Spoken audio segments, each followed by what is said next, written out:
et je cherche mon double. L'homme qui s'est enfui ce soir terrible de juin. Celui qui s'est sacrifié pour l'inconnu. Surréel et tranchant, l'être qui défie tous les paradigmes et qui sublime toutes les parallèles sur des surfaces d'ailes. Le dieu des subversions. Celui que j'ai vu passer dans les ciels de tempête, le long des rivages indomptés. Je sors du monde des habitudes pour pénétrer celui des surprises et de l'inattendu.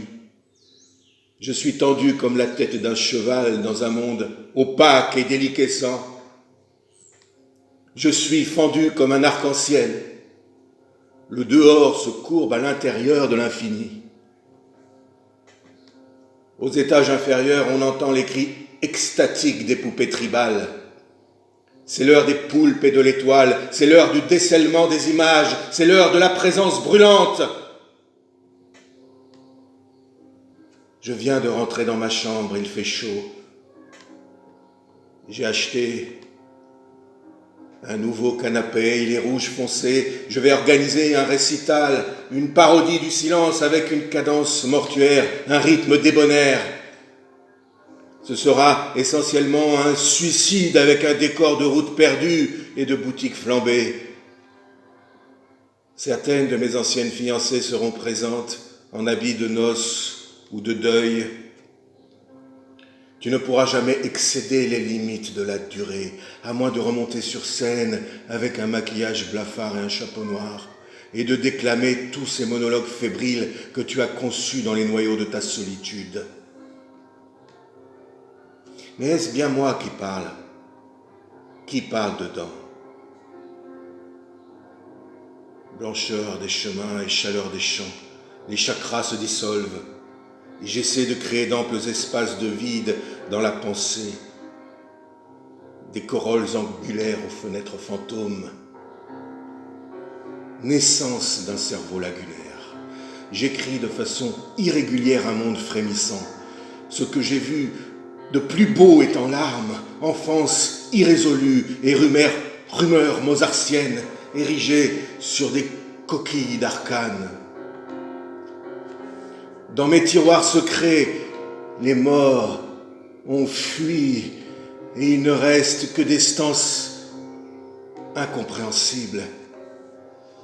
Les balbutiements d'une époque future dont nous ne mesurons pas toute l'étendue mugissante des possibilités latentes. Le paysage qui entoure la Seine est mais d'un réseau de potence. J'ai plongé dans la mer Arctique pour en tirer la substance nerveuse à la lumière polaire. Il n'y a que dans la vie antérieure que je fus réellement moi, c'est-à-dire personne, rien qui ne puisse être identifié ou ramené à quoi que ce soit de connu. Je vais tirer dans cette image une bordée de flèches empoisonnées.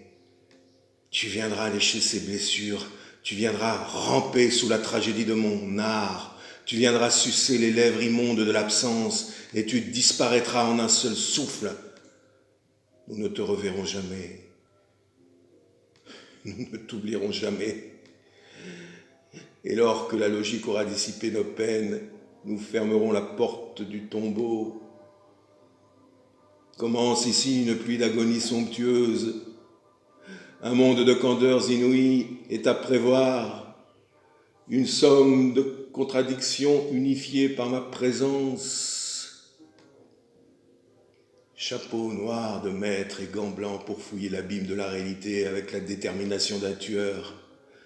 J'ai commencé à voir dans les yeux sonores du vertige une voix sinueuse et voluptueuse. Je marchais nu dans la prairie des Indiens, aussi intense qu'une hallucination.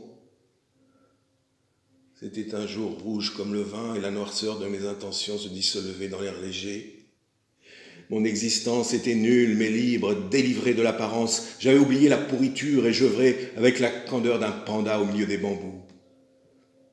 J'ai eu la même sensation à Paris en avril 1988, en errant dans les rues stupides et démunies comme un sabre cherchant un fourreau. Je n'ai rien oublié au bout de 36 ans, mais j'ai tout perdu. Je me suis retrouvé à fuir dans la peau d'un autre, à danser sur des ossements dans une peau de serpent. Je pourrais me produire sur scène, créer des one-man shows interminables qui viendraient à bout des spectateurs. Mes motivations sont plus obscures. Je dois retrouver mon double avant d'en finir. Il y a au cœur de cette énigme une œuvre absolue dont les liens étroits avec la mort sont indispensables à la compréhension des fulgurances initiales. Il y a un monde à décliner sur des tréteaux d'or. Il y a un monde à décimer sans regret.